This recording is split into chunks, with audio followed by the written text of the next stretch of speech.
Tell me about the album title. Be a Little Kinder. I feel like it encapsulates the message of the record. If there is one, be nicer to one another. Yeah, I mean, I guess it is also just, it felt like the title that had the most ring to it, to be honest. Like, Be a Little Kinder. We're going to call it Breathe Through the Wire, but I thought it was just a bit of a mouthful. But yeah. I think Anchor is like, it's got a little bit of everything. It's got the quiet, loud, it's got like the noisy, and then it's got the, you know what I mean? Yeah. So it was more of like what song is going to represent the record the best for someone who's never heard of us. Be a Little Kinder, Anchor, and then Be a Little Kinder didn't really fit in that.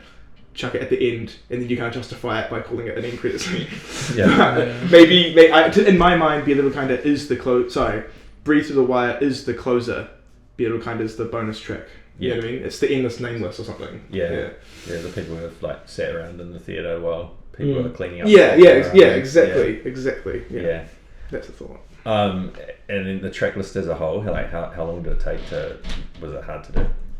I was looked at it, I was like, 11 songs, like how many possible combinations are there? I think it's like 40 million. Yeah, true. But yeah, I think we had a clear idea of like the art of the record. We always knew that there were kind of songs that went in pairs in the live show, and then we kind of thought about that in the record as well, but it didn't really come across as well as we thought. But there were, as I said, like initially it was going to start with Be a Little Kinder, Through Your Teeth, and go into Anchor and stuff, and when then you show someone else. Dad is so like particular on album order that I'll like be like, this is the best one, then get sent like actually the total opposite, listen to it again. But it did take a minute to work out the final order for sure. Yeah. I think that Anchor being first was the right, like, it was like emotionally the right one as well. Like it wasn't like, there are songs like Whatever Works For You, which maybe make the most sense as being an opener, at least they had this initial kind of almost like U2 opening part, and then we took it out to see what that would sound like in the record, because it sounded too much like the Where the Streets Have No Name or whatever. You're talking to someone who literally did that on their album. Yeah, right. Where the Streets Have No Name. Exactly. And that is cool. To be fair, I was initially leaning towards that, but then I didn't feel like it. Again, didn't feel like the right first song. And then there was so many talks about it. Anchor encapsulates it. Anchor's also on like a songwriting thing. It's a very linear song as well. It's sort of the only linear structured song on the album where it's not many repeating. It feels like it was almost designed to be a sort of just like umbrella, you know.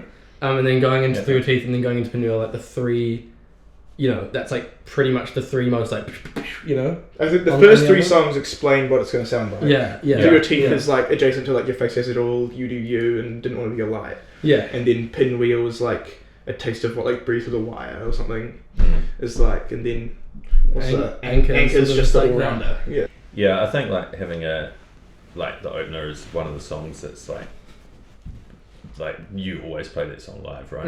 It's fun. It is a very it's a standout live song as well. I feel like the animal on it. I feel like people who go to our shows definitely remember Anchor. So it was like, I don't know, putting it first is like, hey, this is that song that you remember. It's the most filmed one. When we get like the tagged in after the show, it's always the Anchor breakdown. There's always there's a theatrics to it that we try to lean into, for sure. Which I feel like you're like leaning into like more every show. It's just fun, It's just always coming up with ideas next show I'm gonna go pretty intense. But no, it's just sort of fun, you know, like not like embracing the who gives a fuck shows should be a little like they're a little bit. I mean, like people, you know, you can look as cool as you want when you're playing drums, but you're sort of just like pretty, you know, hitting a skin, and it's like it's more fun to watch. It's more fun to play when you just like don't really give a shit, and you just like, you know, if you're really hot and sweaty in the moment, and you sort of just like channel that into doing whatever you want, and then like. It's just fun, you know. It seemed to work as well because Walter's known as like the crazy drummer now. I feel like the animal. Yeah, the animal.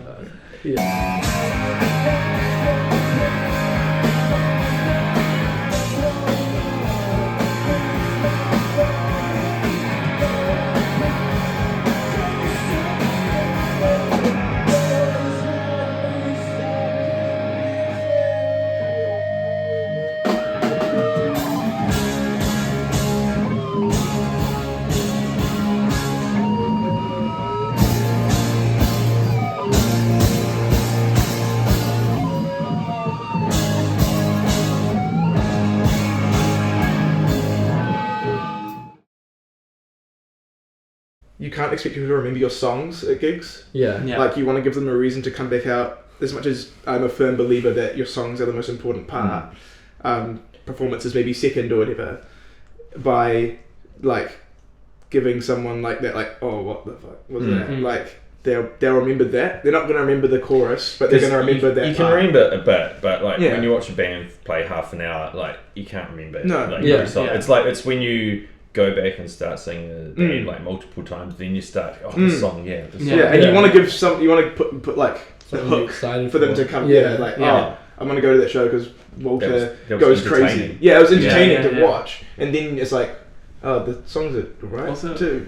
I feel like the audience a lot of the time sort of has to be allowed to have fun.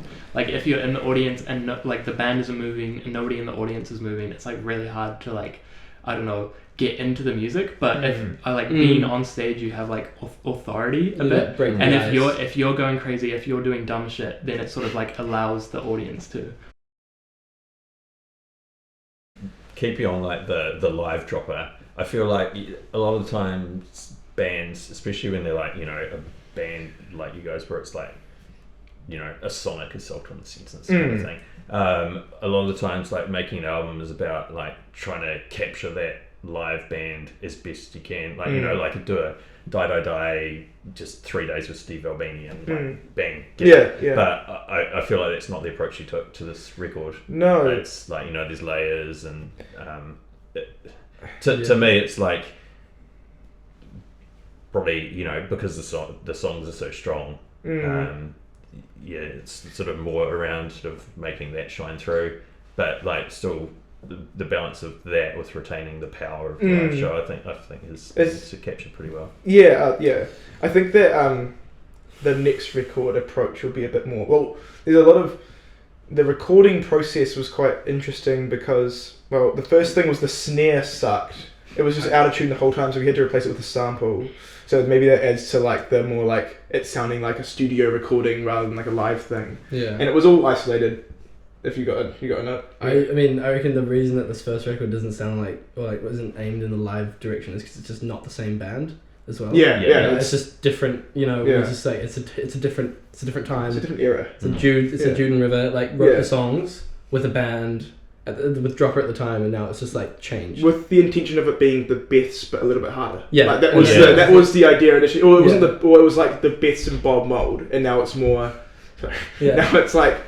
It's changing. It's just So I think to answer your question about the comparison of the record sounding versus live sounding now, especially since it's coming out soon with this new band, is that it's just a different band that we've sort of now had to just sort of take those songs and transfer it to the new band.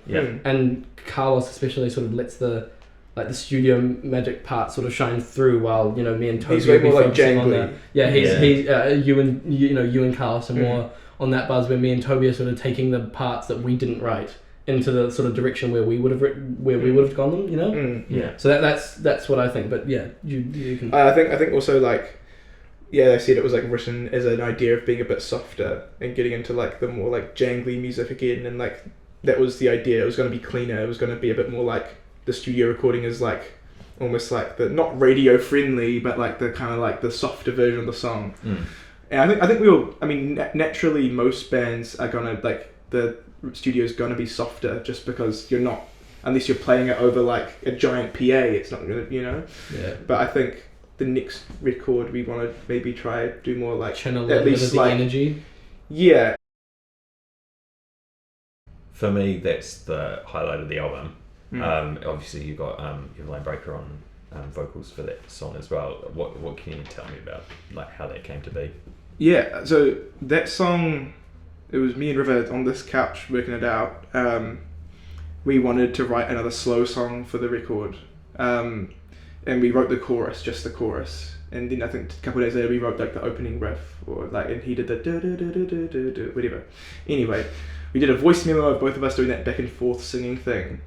And we didn't care for it like at all. Like we did a demo and we were like, oh okay, like listen to it back, and just wasn't doing anything for us. We were like, this is meh.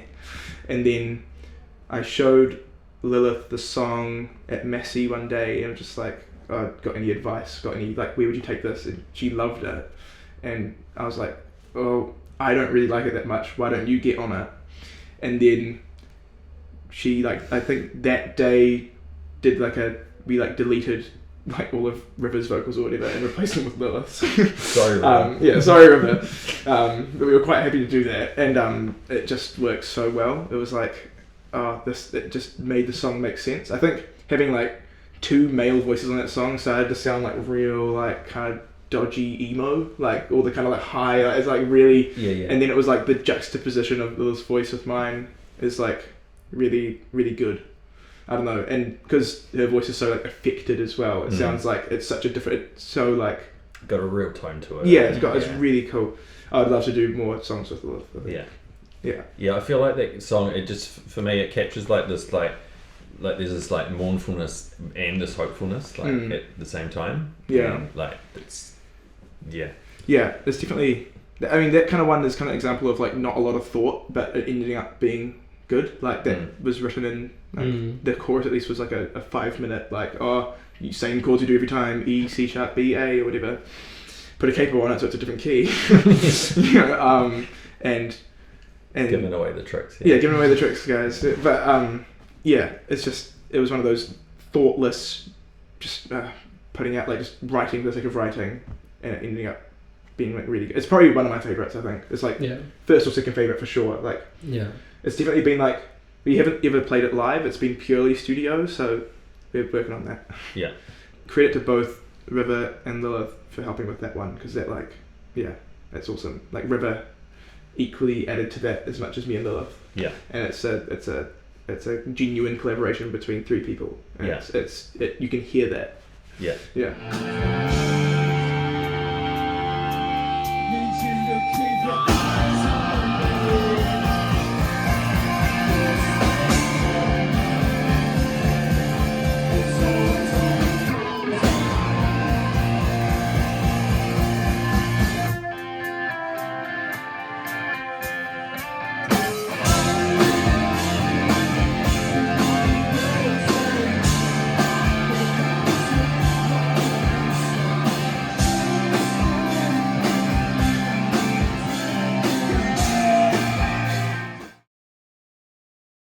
Like, do you write and then bring the song to the practice room and flesh it out, and then does music come before lyrics? So music definitely comes before lyrics, like throughout. Like sometimes do the mumble thing. Yeah, a mumble thing, or like just like it's more of like mumble over guitar chords, and then I also sometimes actually just get the entire instrumental. Like if I like the song instrumentally, I have to like it with the vocals. So. Vocals are always last, as much as I probably should sometimes put more effort in. Demos are demos. At the moment, I bring them to the band, but there's definitely been way more collaboration, I think. Like, and it's just been good. It'll be like, I mean, what as I've gotten to know Walter, there's way more like leeway for like drumming. You know what I mean? Like with the record, it was written. You were like, oh, I have to play the record. Now it's like. Here is the tempo of the song. We know we both are pretty in tune with what we want something to sound. So it's not like what he plays is like, no. You're not trying to be too fancy, but we both like it when it's fancy. You know what I mean? So you don't really go, oh, this is the beat. Well, maybe I will do that, but then you'll just like kind of just like put. We've been sort of exploring different stuff together. Like I'm gonna give the first record, and I'm sure you know, but that and a 4 when you're counting bar. Is 1, 2, 3. It's like the whole record sort of written around that. And the next one, it was sort of like we're both sort of like going in a new direction, and the end of 1 on the next one is something that you'll soon to be hearing. All musical dumb words. If you're not familiar, we're just trying out different like ways to hit chords for impact. Yeah, and I think that different like emphasis. Yeah, different emphasis on things, and I think that the next record is like. Same chords as always, but different rhythmically to keep it interesting for us because there's only so much you can do with the same. Like it's not 7/8. It's not. There's nothing like time wise going on that's weird. But it's just like it's just kind of like, to be honest, it's a bit groovier. But that's where Drop is headed. On the topic of the record, I guess the songwriting was me and River up till like 4 a.m. just like because all the guitar parts on the record are like near impossible, at least for me. Like that's just River. I think River is used to in Deck Club playing just like the open chord kind of stuff, and that was my role in Dropper. Yeah. He was the lead guitar player. And he wrote all like we haven't even worked out some of them. Like it's like there's like we kind of got the gist of the notes, but there's some weird like jumping of strings that he does. But like that was all written like really intricately, and then we took the rough ideas up to Waitarere to demo them in my like great uncle's little like Airbnb thing. Brought up the electric drum kit, just did all the guitars DI, and so we basically had the album structured out. And then a couple months later, kind of got the band going, and then went to the studio. You've been out to Auckland a few times to play, and like obviously like the Wonder Horse support was like, you know, that gets you in front of a new audience. You got Others Way coming up. You did Junk. Do you feel like you're getting any sort of like traction with like following up there? I would say what I find with Auckland is that, I mean, we're not as known as like we would be in Wellington just because we're not there all the time, but the people, I can like count on a handful of people who really like Dropper who will come in Auckland. Like there are people, I've met more people who will actually have something to say, you know, I really like this song or whatever from Auckland than Wellington. Yeah. I don't know what, I feel like people, like, I really like playing Auckland and I'll look into the crowd and people are really liking it.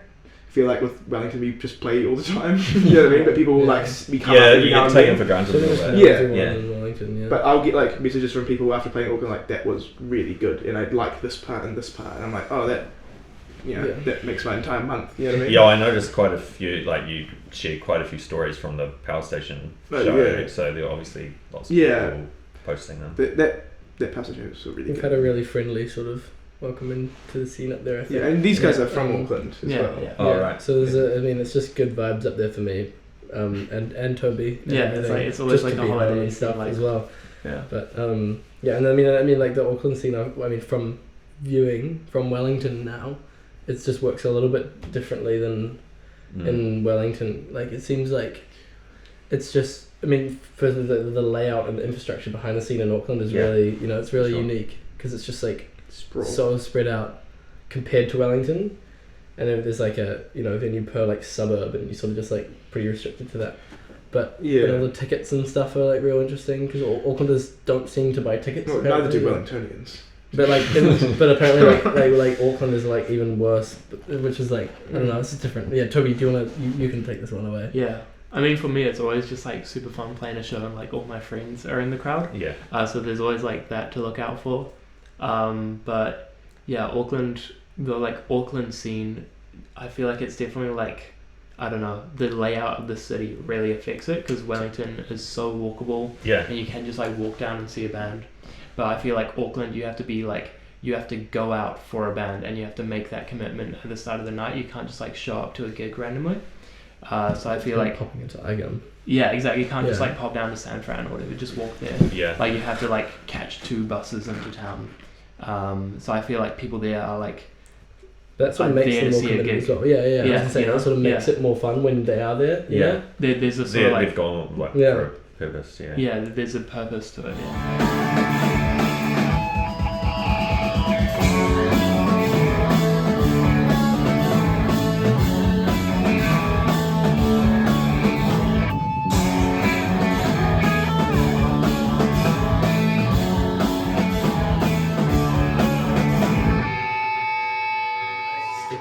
Yeah. For having us today.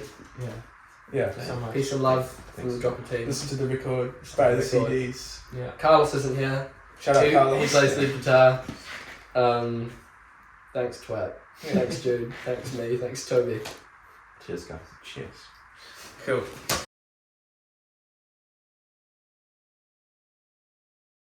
The ski fields, go on the luge. Jude's infamous mountain biking skills can come back. So. No.